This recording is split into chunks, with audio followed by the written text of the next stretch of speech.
The broadcast is now starting. All attendees are in listen-only mode.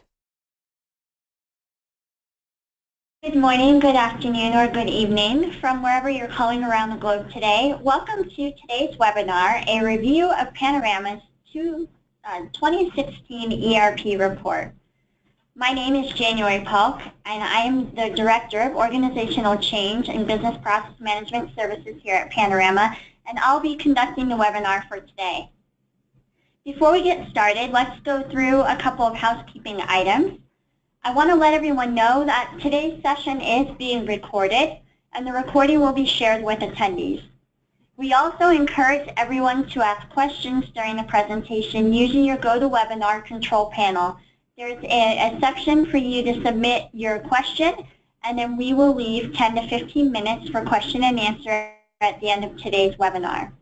We also encourage you to tweet interesting points during our live events at Panorama ERP and hashtag 2016 ERP report. Before we get started, just want to give everyone a look at the agenda. We'll start with a brief introduction of Panorama Consulting Solutions. Then we'll go through the purpose of today's webinar. We'll do the review of Panorama's 2016 ERP report, and then at the end leave some time for questions and answers. So a bit about Panorama. We are the world's independent leading consulting ERP consulting firm. And what that means is that we don't work in other areas. We specifically just focus on ERP. We do have a variety of different service offerings to include anything from enterprise system strategy through ERP evaluation and selection, implementation, organizational change management, business process management, expert witness testimony, independent verification and validation, project management, and sales assessment. The thing about Panorama that's unique is that we are not tied to any particular vendor. We truly do go into a company and assess the company's business needs and then guide them through the process of selecting the right software for their organization.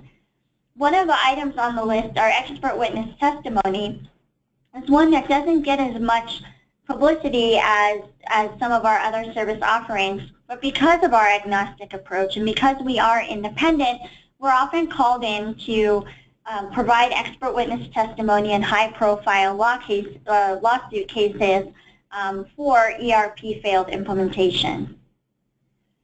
We do have a variety of specialties and are experts in different verticals to include manufacturing, distribution, professional services, government, energy, oil and gas, disaster recovery and emergency management, waste management, healthcare, and many more. And we do have a global base of consultants. Our consultants are located around the U.S. as well as around the globe. And among all of us, we have 40-plus years of industry consulting and vendor experience. Many of our consultants have their Six Sigma certifications, MBAs, project management professional certification, as well as APIC certification. And all of our consultants go through our own 360-degree ERP certified program here at Panorama, where we teach consultants on the methodology that allow them to come in and help your organization select the right software and implement those softwares with success. And a lot of our consultants also are now getting their ProSci certification in organizational change management. We do have offices around the globe to include an office in Boston, Chicago, Denver, of course, our headquarters, Dubai, Lima, San Francisco, New York, and most recently opened an office in Houston, as well as a broad and deep ERP experience. We do have experience with over 150 different ERP software packages, so we are able to come in and really evaluate companies' needs, even if you're looking at a best of breed or a niche or boutique type software package. All right, so let's talk a little bit about the purpose of today's webinar. First, we want to learn from actual ERP implementation results in order to manage expectations on your ERP initiative. We also want to help separate ERP facts from fiction and sort through industry hype with quantifiable metrics. And lastly, we want to provide an understanding of what separates successful ERP implementations from troubled ERP initiatives.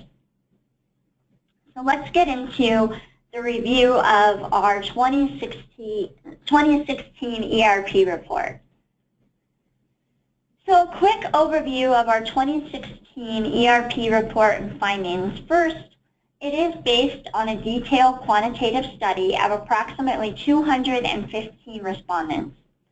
Our data was gathered from March 2015 through February 2016, and it also includes companies of a variety of different sizes, industries, and who have selected a variety of different software packages. And there also is a more detail available to Panorama clients. If you need that, you can download the report on our website or give us a call to provide further detail as well. So when we looked at the first data point from our report, we looked at what percent cost overruns looked like, what the percent of duration overruns looked like this year, and what the percent of receiving 50% of less of the benefits looked like. And so overall, project costs and budgetary overruns are increasing. But that isn't necessarily a bad trend, because as long as you are providing the right expectations of the results from those increased costs and durations, and that those are in line with the expectations of your executive staff, then we think it's fine to be showing a trend in that direction. The issue becomes when these cost overruns are unknown or the duration overruns are unexpected, that it becomes an issue and sets you up for a failed ERP project. We are still, though, finding that a large majority of our organizations that responded to the survey are receiving less than 50% of the benefits. And as we've noted in previous ERP reports as well as previous webinars, a big reason for this is because when companies start to experience some type of cost overrun or some type of percent duration overrun, they tend to cut out a lot of those activities that help them realize those benefits and achieve that return on investment, such as those change management activities, as training, number of conference room pilots, and the amount of time you take to do data cleansing and your data conversion. Looking at the data summary by year, what we're finding is that project costs did decrease, although project overruns increased. On the flip side, the duration overruns that we've experienced or that we've seen year over year are becoming less common, but project timeline schedules are now increasing. Again, it's not necessarily a bad thing that project timeline schedules are increasing. What it does tell us is that organizations appear to be planning for longer project timelines and maybe setting up more realistic expectations when it comes to how long it's going to take to implement a particular software, which in our minds is half the battle in making sure that your ERP project is a success. When we looked at some of the reasons for companies implementing ERP, what we found is that compared to last year, more organizations seem to be focusing on making employees' jobs easier, and fewer are focused on integrating systems across locations. But we did find that the most common reason for implementing an ERP was to replace an old ERP or legacy system at 16% of the overall respondents. Looking at the total annual revenue of respondent organizations, 35% of our respondents reported implementation costs of 1 to 3% of their organization's annual revenue. 20% reported implementation costs of 3 to 5% of their organization's annual revenue. What we find on average, though, is that organizations are now spending about 6.5% of their annual revenue on their ERP project. This is up from previous years when they were spending about 4 to 5% of their annual revenue.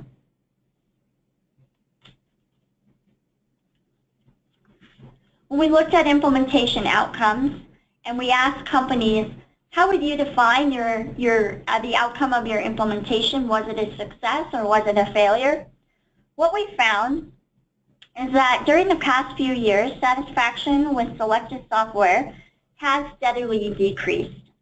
This year's data, however, does show an increase in satisfaction levels.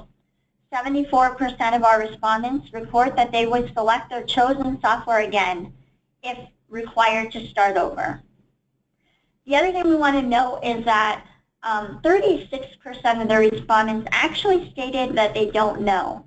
And we find that the confusion or neutrality is typically an indicator that a lot of organizations didn't invest that time in the software selection, business case justification, or benefits realization measurement to really know whether they were a success or whether their project was a success post-implementation. The overall experience with ERP vendors shows that overall organizations are reporting increased levels of satisfaction with their choice of ERP software. And as seen in the graph, 54% of the respondents actually stated that they were satisfied or very satisfied with their overall ERP vendor experience, which is an increase of 9% over last year.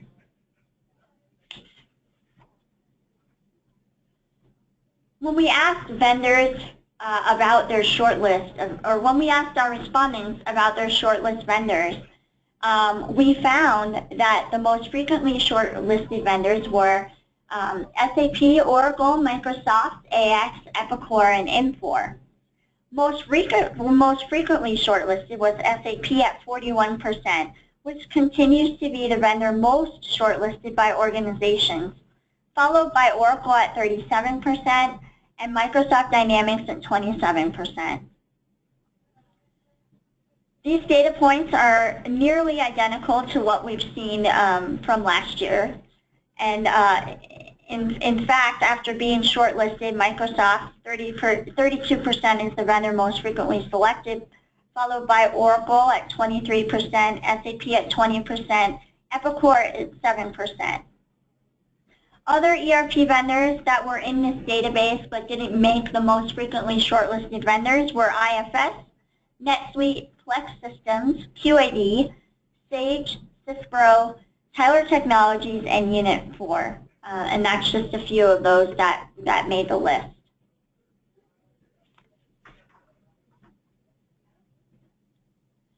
When we looked at the type of ERP software and asked our respondents, what type of software are you implementing? Is it on-premise? Is it cloud ERPs or ERP, or is it SaaS? What we found is that it was consistent with previous years' responses. The majority of respondents chose to implement on-premise ERP software. Both last year and this year, 56% of organizations selected on-premise software. The significant increase in the use of cloud ERP was from 11 to 27%, which makes sense considering that increasing the number of, considering the increase in the number of vendors providing this option. We're even finding that a lot of vendors like Oracle and SAP are now spending a lot of their research and development dollars in the cloud. And then because of that, we expect that a lot of those Tier 2 vendors, such as Epicor and Infor, are probably going to follow suit in the near future. When we asked our respondents what was the reason for not implementing a cloud ERP, 29% stated the security breach. 16% stated insufficient information about cloud offerings, and 9% stated that it's a perceived risk of data loss. In our experience, we have found that the above concerns are really misconceptions. In fact, a number of the cloud providers are enhancing their security to meet customer needs, especially in the financial sector.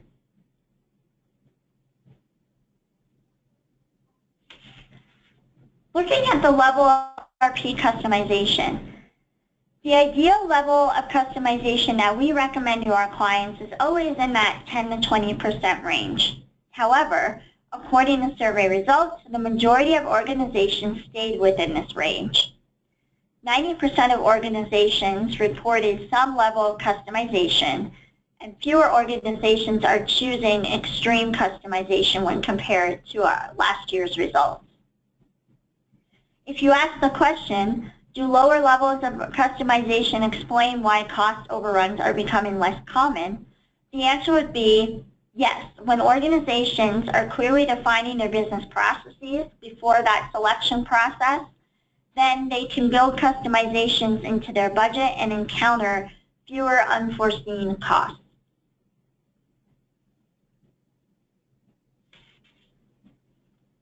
We did ask the question of our respondents of why, if they did they use ERP consultants?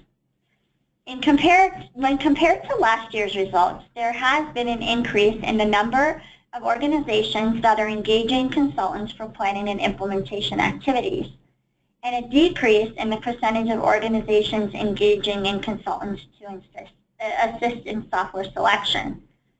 So in Panorama's experience, many ERP failures are caused by improper software selection, the lack of expertise, and inadequate focus on people and the processes. In fact, we find and state that the most important part of the ERP lifecycle is that selection process and selecting the right software and involving and getting buy-in from your people at the beginning or onset of the project to set you up for overall success.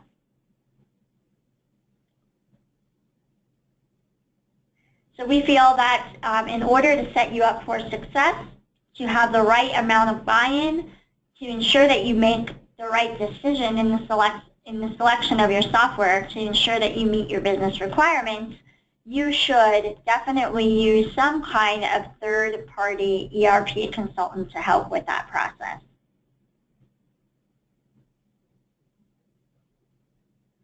And also, one of the things, just according to our respondents, that when they did bring in those third-party consultants, 32% of them stated that they did it to help with manage implementation, 23% served as a strategic partner, and 14% helped conduct an unbiased software selection.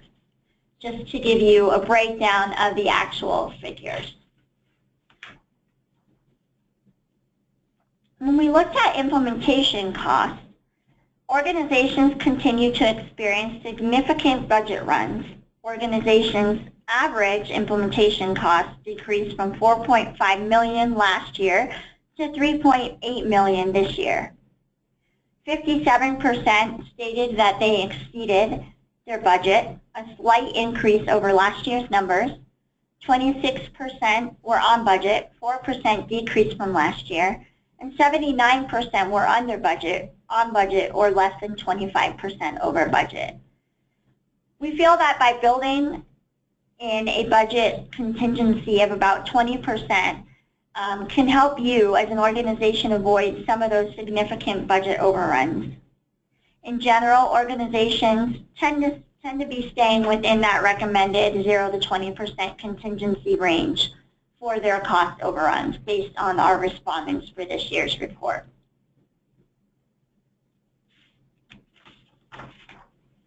Some of the top reasons for why companies ran over budget: 24% stated that it was due to initial project scope expansion, 21% stated unanticipated technical or organizational issues, and 19% stated project staffing issues.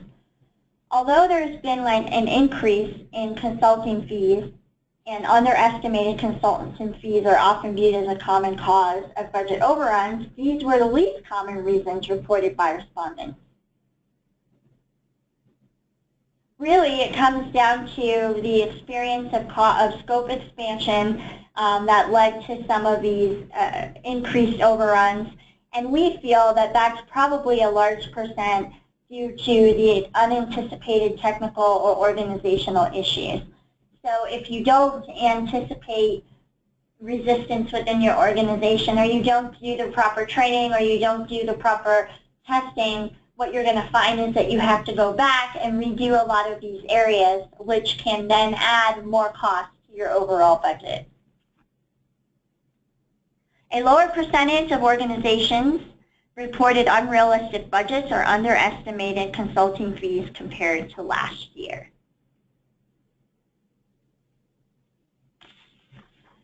Looking at ERP project duration, 57% of projects exceeded their initial estimated timeline.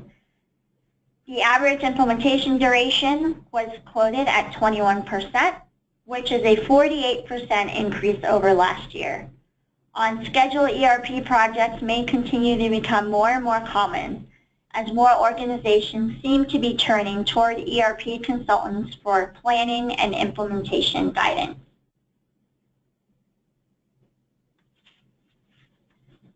Some of the reasons for schedule overages. The top two reported by our respondents was 15% were due to data issues, not having the right data conversion or strategy put in place, and 14% stated expanded scope. When we compare this to last year's findings, more respondents are pointing to data issues as the reason for scheduled overages.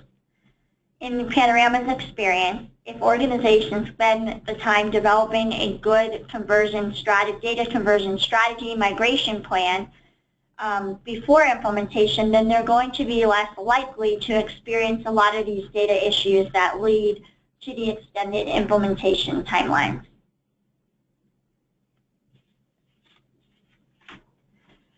When we looked at the percent of benefits being realized by companies, what we found is that benefits realization continues to be something that is not easily defined or looked at as part of ERP implementation. This year, only 35% of respondents realized more than 50% of the anticipated benefits, which is a 5% decrease from last year.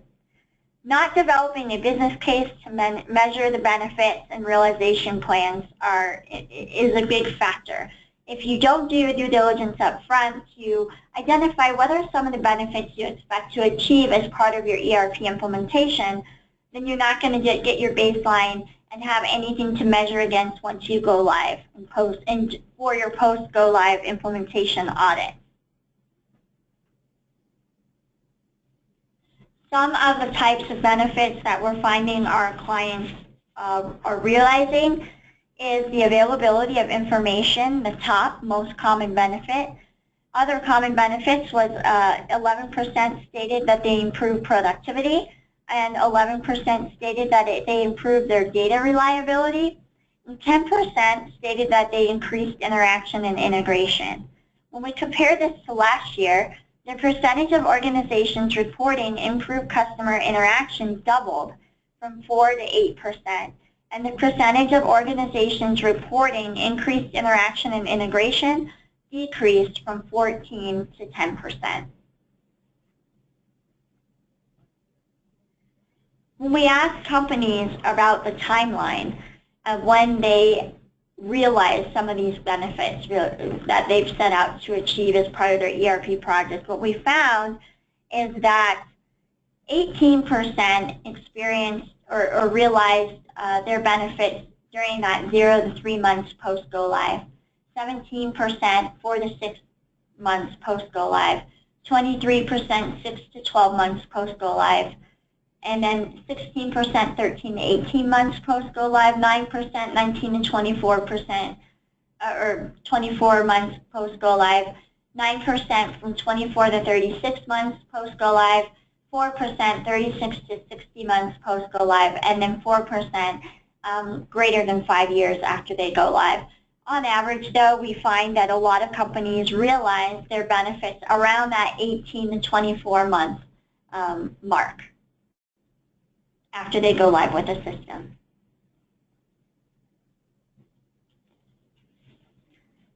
When we looked at the time to recoup costs, what we found is that there are many roadblocks that prevent organizations from achieving their return on investment. Some organizations are so overwhelmed by the task of implementation that they overlook the importance of quantifying some of these short and long-term returns. So last year, what we found is that the report revealed that 11% of organizations had not yet recouped the cost of their ERP project. This year, that segment of respondents actually increased to 18%. And this year also revealed that 8% of organizations were unsure of whether they had recouped their costs. So again, not doing that due diligence and quantifying what their costs should be or what types of costs they expect to recoup after they go live with the system. But despite these figures, what we found is that many of the organizations still recouped costs relatively quickly. In fact, 41% of the organizations in this survey stated that they recoup project costs in 2 years or less, which is actually an increase of 14% over last year. When we looked at the length of operational disruption, what we found and what we know is that when companies finally go live with their ERP system, many of them experience some type of disruption to their business. This could involve anything from difficulty in shipping products to the inability of closing the books at the end of the financial quarter.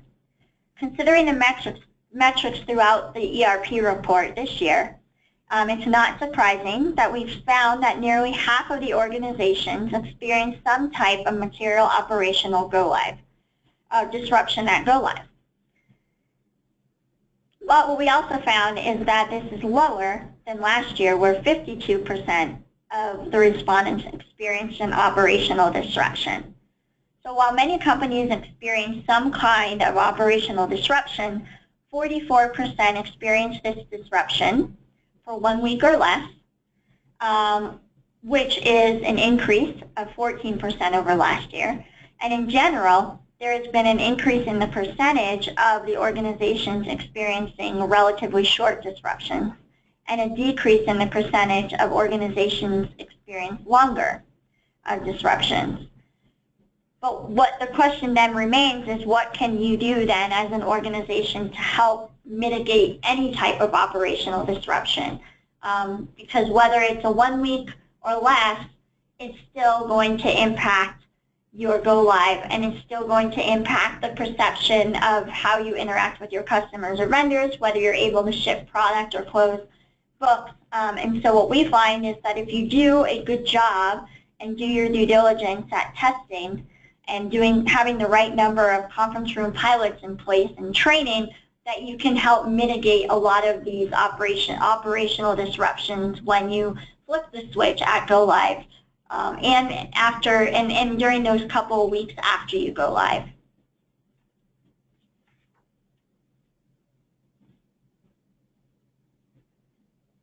So what are some of the key findings from this ERP report? First, business transformation is still not the top reason for pursuing ERP implementation. Overall, we're finding that project costs and budgetary overruns are increasing. SaaS ERP takes a hit, and on-premise continues to hold its ground, and cloud ERP continues to grow as the bigger ERP vendors are now investing more time or investing more research and development in cloud solutions. We also found that project durations are increasing by 50%, though this isn't a bad thing. It's something to keep an eye on. It could be that companies are doing a better job planning their ERP implementations and setting expectations. But you want to keep an eye on it because, of course, any type of project duration can lead to some type of cost overrun. And data issues are now coming up and data issues are now derailing a lot of implementation project plans. Not having the right data conversion strategy set up front and doing the right due diligence and cleansing data and testing it during your conference room pilots are causing a lot of operational disruptions at go live. Year over year, the challenges tend to be consistent with across our ERP respondents. More than 50% of respondents are reporting some type of cost overrun, and continue to report some type of low percentage of benefits realization. A large percentage of organizations continue to experience unanticipated technical and organizational issues. So not doing their good job, doing good due diligence up front in defining your requirements, understanding what design is going to look like, anticipating what your customization needs are going to be, as well as getting your organization's buy-in across the end users is a large reason as to why companies are failing when they do their ERP projects. But at the end of the day, what we do find is that companies are now using consultants to help them with the selection, planning, and implementation of their ERP projects, and then as a result are seeing a higher success rate and reduction in overall project costs.